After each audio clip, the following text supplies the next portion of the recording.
নমস্কার বন্ধুরা, অ্যাস্ট্রোসেজে আপনাদের সবাইকে স্বাগত জানাচ্ছি।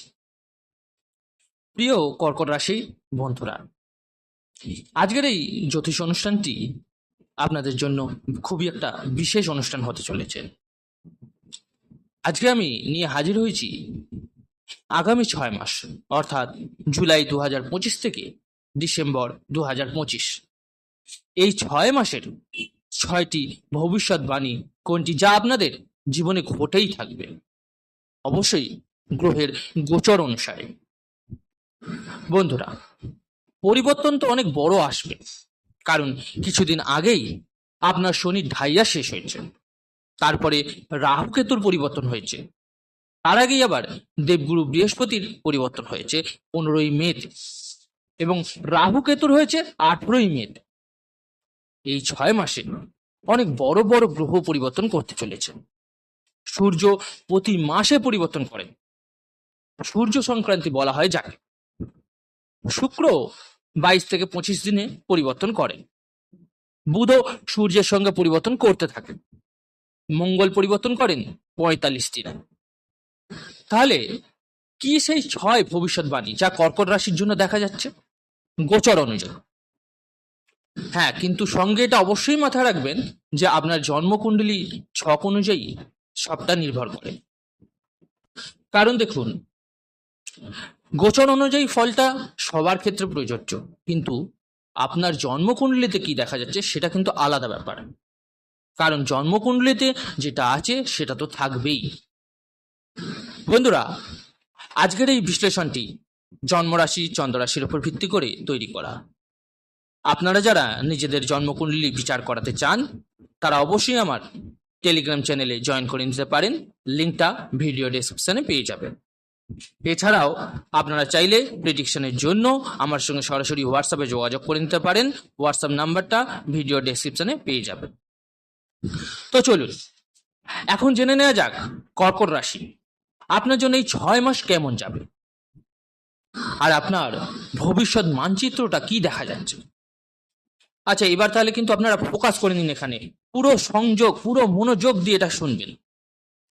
কর্কট রাশির বন্ধুরা, আপনার ফার্স্ট হাউসে বিরাজমান আছেন বুধ। এটা জুলাই 2025-এর কথা বলছি। গোচর অনুযায়ী সেকেন্ড হাউসে আছে কেতুর সঙ্গে মঙ্গল। আপনার অষ্টম ঘরে বিরাজমান আছে রাহু। আপনার নবম ঘরে আছে শনি। আপনার একাদশ ঘরে আছে শুক্র।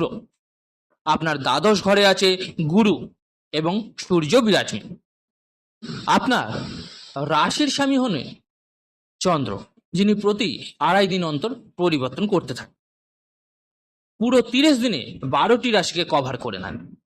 কর্কট রাশি ওয়াটার সাইন, জলতত্ত্বের রাশি, প্রতি 2.5 দিনে পরিবর্তন করতে থাকেন।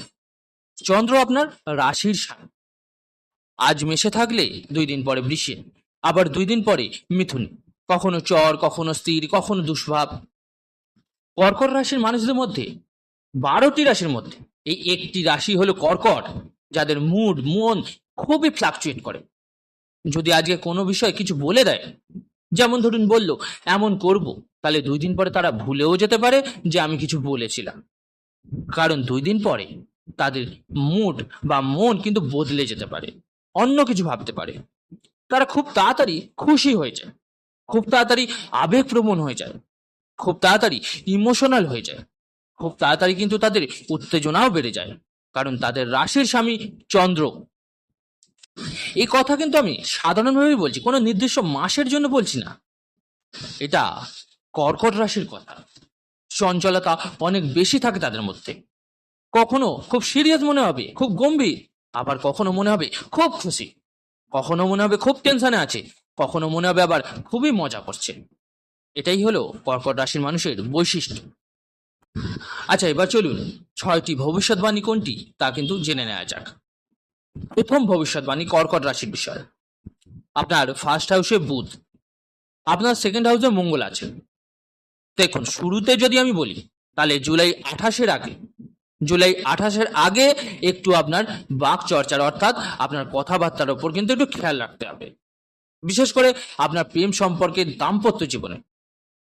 28শে জুলাইয়ের পর মঙ্গল আপনার থার্ড হাউসে প্রবেশ করবে। এবং 28 জুলাই থেকে 13 সেপ্টেম্বর পর্যন্ত মঙ্গল থার্ড হাউসেই থাকবে, যা আপনাকে প্রযুক্তিগত মানে টেকনিক্যাল দিক দিয়ে খুব ভালো করবে। টেকনিক্যাল মানে ধরুন অনলাইন কাজ হচ্ছে, আপনি ধরুন একজন ইনফ্লুয়েন্সার, অনলাইনের সঙ্গে সম্পর্কিত আপনি যে কোনো কাজ করেন, যে কোনো জিনিস আপনি করতে পারেন অনলাইনে, সেটা ফেসবুক হতে পারে, ইনস্টাগ্রাম হতে পারে, ইউটিউব হতে পারে বা অন্য কিছু হতে পারে। আপনার অনলাইনের সঙ্গে সম্পর্কিত যেখানেই আপনার কাজ থাকবে সেখানে কিন্তু আপনি গ্রোথ করতে পারবেন, একটু এগিয়ে যেতে পারবেন। আপনার মধ্যে সাহস আসবে, পরাক্রম আসবে, এনার্জি লেভেল দারুণ রকম দেখা যাবে। তারপর মঙ্গল আপনার চতুর্থ ঘরে আসবে 13 সেপ্টেম্বর। 13 সেপ্টেম্বর থেকে 28 অক্টোবর পর্যন্ত আপনি কোনো সম্পত্তি সংক্রান্ত ডিলে কিন্তু যেতে পারেন, সম্পত্তি নিয়ে ভাবতে পারেন অথবা নিজের সম্পত্তি রেনোভেট করতে পারেন। আসল মজা আপনি তখন পাবেন যখন মঙ্গল আপনার পঞ্চম ভবনে ট্রানজিট করবে, তখন অর্থাৎ 28 অক্টোবর। 28 অক্টোবরের পর আমি একটা কথা বলবো আপনাকে, যখন মঙ্গল নিজের ঘরে থাকবে তখন এনার্জি লেভেল খুব ভালো থাকবে, আপনার স্ট্যামিনা খুব ভালো থাকবে, আপনার যে ফুর্তি, সাহস, পরাক্রম থাকবে তা কিন্তু খুব ভালোভাবে লক্ষ্য করা যাবে। আচ্ছা, এবার বলি দ্বিতীয় ভবিষ্যৎবাণী, যেটা কর্কট রাশির জন্য হবে। আমি এখানে আপনার শিক্ষা নিয়ে কথা বলতে চাই। বন্ধুরা, এখানে রাহুর দৃষ্টি পঞ্চম ঘরে নেই, শনির দৃষ্টিও পঞ্চম ঘরে নেই, শুক্র পঞ্চম ঘরকে দেখছে শুরুর দিক থেকে, আর মঙ্গল নিজের ঘরে প্রবেশ করবে 28 অক্টোবর। যদি আমি বলি আপনাকে, তাহলে মিড আগস্টের পরে আপনার পড়াশোনা কিন্তু খুব ভালো হবে। আর 28 অক্টোবরের পর যখন মঙ্গল নিজের রাশিতে প্রবেশ করবে, যদি আপনার এক্সাম থাকে 28 অক্টোবরের পরে হয়, তবে সেটা কিন্তু আপনার জন্য খুব ভালো রেজাল্ট দেবে। আপনি যদি যে কোনো কিছু করতে চান, কোনো বড় অ্যাডমিশন, কোথাও কিছু বড় ভাবছেন, স্পোর্টসে বা যে কোনো কিছুতে কিছু বড় করতে চাইছেন, তাহলে আমি বলবো 28 অক্টোবরের পর সেটা আপনার জন্য সবচেয়ে উপযুক্ত হবে, যখন মঙ্গল নিজের রাশিতে প্রবেশ করবে। আর সামগ্রিকভাবে পড়াশোনা নিয়ে বললে মিড আগস্টের পরে আপনার পড়াশোনা কিন্তু খুব ভালো দেখা যাচ্ছে না। আচ্ছা, তৃতীয় ভবিষ্যৎবাণীটা বলি। তৃতীয় ভবিষ্যৎবাণী বন্ধুরা এই কর্কট রাশির জন্য, যে দেবগুরু বৃহস্পতি আপনার দ্বাদশ ঘরে ট্রানজিট করছে, এখন পুরো 1 বছর ধরে আপনার দ্বাদশ ঘরেই থাকবে। আর গুরু কোথার স্বামী? ভাগ্যের স্বামী, ষষ্ঠ ঘরের লর্ড হয়। এখানে শত্রু হন তাও করবে, এখানে ঋণ, রোগ, শত্রুদের জয় প্রাপ্তির সম্ভাবনা আছে, কারণ গুরু নিজের রাশিকে দেখছেন ষষ্ঠ ঘরে।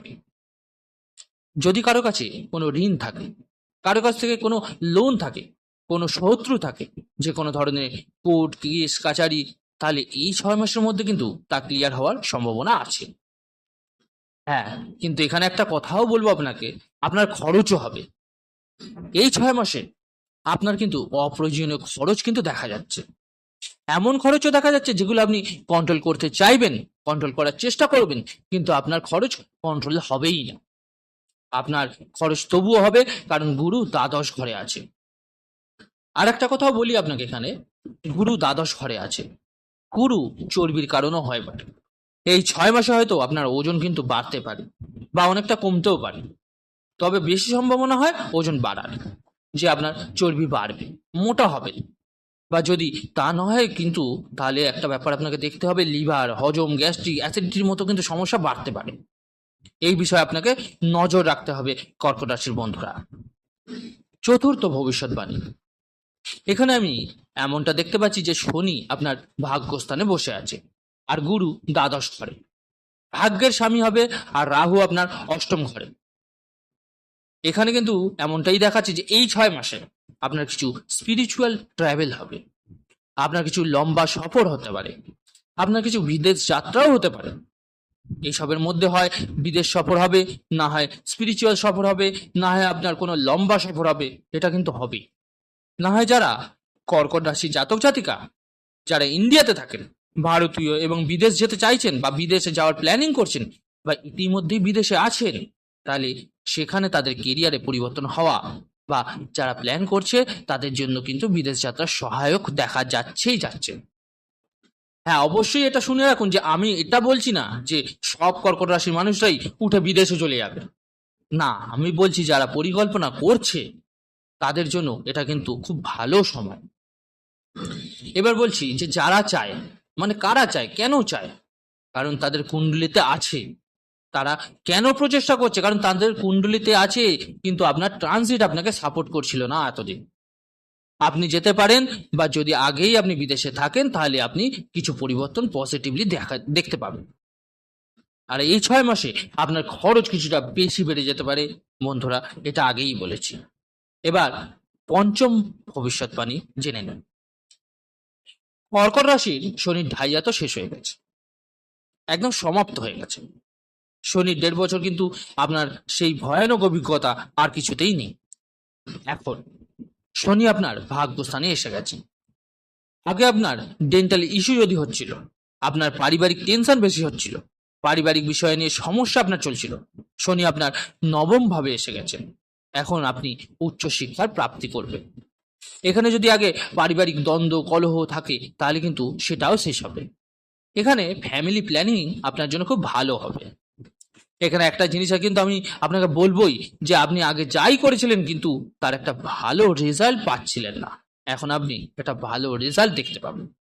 এখানে অ্যাংজাইটি, ওভার থিঙ্কিং, ডিপ্রেশন, চিন্তা, টেনশন এইসব জিনিস একেবারেই কমতে দেখা যাবে। কিন্তু হ্যাঁ, এটা অবশ্যই যে শনি ভাগ্যস্থানে আছে। বেশি এক্সাইটমেন্টে কোনো কাজ করবেন না, বেশি তাড়াহুড়ো করবেন না, ধৈর্য থাকবে না, তাহলে সেখানে কাজ কিন্তু আপনার খারাপ হয়ে যাবে। খেয়াল রাখবেন, শনি ভাগ্যস্থানে বসে আছেন, সেই জিনিসটা বিশেষভাবে খেয়াল রাখতে হবে কিন্তু আপনাকে। চূড়ান্ত ভবিষ্যৎবাণী অর্থাৎ শেষ ভবিষ্যৎবাণী, রাহু আপনার অষ্টম স্থানে আছে এবং কেতু আপনার দ্বিতীয় স্থানে আসে। রাহু অষ্টম ঘরে এসেছে পুরো 18 বছর পর। এখানে 18 বছর পর রাহু এসেছে, কেতু এসেছে 18 বছর পর আপনার দ্বিতীয় ঘরে। দেখুন, কেতুর দ্বিতীয় ঘরে বসা এবং রাহুর অষ্টম ঘরে বসা, এটা আপনাকে ডিটেল নলেজ দেবে এই 6 মাসের মধ্যে। এখন আপনি দেখবেন রিসার্চ করাবে, আপনাকে হয়তো কোনো ধরনের রিসার্চ সংক্রান্ত কোনো কাজে ঢোকাতে পারে। কেতু দ্বিতীয় ঘরে বসেছে, বুঝে শুনে কথা বলবেন। চাতুর্য, কৌশল আপনার মধ্যে একটা মানে চালাকির ভাব মানে ভেতর থেকে বেরিয়ে আসবে আপনার মধ্যে। আপনার চটজলদি মাথায় চলে আসবে যে কোথায় কি বলতে হবে, কিভাবে বলতে হবে, কি করতে হবে, কিভাবে করতে হবে, এটা আপনার কিন্তু খুব ভালোভাবে লক্ষ্য করা যাবে। নিজের জীবনে কিছু লক্ষ্য নির্দিষ্ট করবেন কর্কট রাশির ব্যক্তিরা। কিছু নতুন পরিবর্তনের কথা ভাববেন পার্সোনাল বা প্রফেশনাল লাইফে কর্কট রাশির ব্যক্তিরা। রিসার্চ করবেন, যেমন আমি আপনাকে বলেছি, যদি আপনি পড়ছেন তাহলে তাতে আপনি রিসার্চ করবেন যে এটা আরো ভালো কিভাবে হয়, কি করতে পারেন আপনি। দেখুন, যে কোনো জিনিসেরই কেরিয়ার আছে, তাহলে সেখানে আপনি কিছু নতুন শেখার চেষ্টা করবেন, সেটা আপনার পক্ষেই ভালো। কিন্তু রাহু অষ্টম ঘরে আছে, তাহলে এখানে কোনো চোট লাগা, কোথাও আপনার একটু মানে ধরুন হাঁটছেন যাচ্ছেন, কোথাও চোটগ্রস্ত হয়ে যেতে পারেন, লেগে যেতে পারে। তো আপনাকে খুব সাবধানে যেতে হবে, সাবধানে হাঁটাচলা করতে হবে। দেখুন, ব্যাপারটা হচ্ছে যে এরকম কিছুই দেখা যাচ্ছে যে আপনি হয়তো হাঁটার সময়, চলার সময়, যেখানেই থাকুন না কেন, পিছলে যেতে পারেন, আঘাত লাগতে পারে, হোঁচট খেতে পারে। তাই একটু খেয়াল কিন্তু আপনাকে রাখতেই হবে। খুব বেশি বড় বলছি না, কিন্তু ছোটখাটো খেয়ালও আপনাকে রাখতেই হবে। দেখুন, বিশেষ কারণ হচ্ছে রাহু অষ্টম ঘরে, মানে একটা কিছুটা মানে যেমন বলে তাকে পায়ে লেগে যেতে পারে, আপনার হাতে লেগে যেতে পারে, একটু খেয়াল রাখতে হবে আপনাকে। অথবা যদি এটা না হয় তাহলে কিন্তু ছোটখাটো মাইনর সার্জারির যোগও কিন্তু তৈরি হতে পারে এই রাহুর কারণে। আমি খুব বেশি বলছি না, কিন্তু অবশ্যই ছোটখাটো হলেও হতে পারে। আর এটা অবশ্যই বেশিটাই নির্ভর করে আপনার কুণ্ডলীর ওপর। কুণ্ডলীটাই নির্ধারণ করে যে আপনার কোথায় কি হবে। কারণ এটা তো সত্যি কথা যে এমনটাই নয় যে সবারই হবে, আপনার কুণ্ডলী নির্ধারণ করবে। আপনার দশা মহাদশা খারাপ হলে তবেই বেশি এফেক্ট দেয়। তো বন্ধুরা, এবার বলি কি উপায় করতে হবে আপনাদের। সবচেয়ে প্রথম তো আপনাকে চন্দ্রের বীজ মন্ত্র জপ করতে হবে প্রতিদিন 108 বার করে।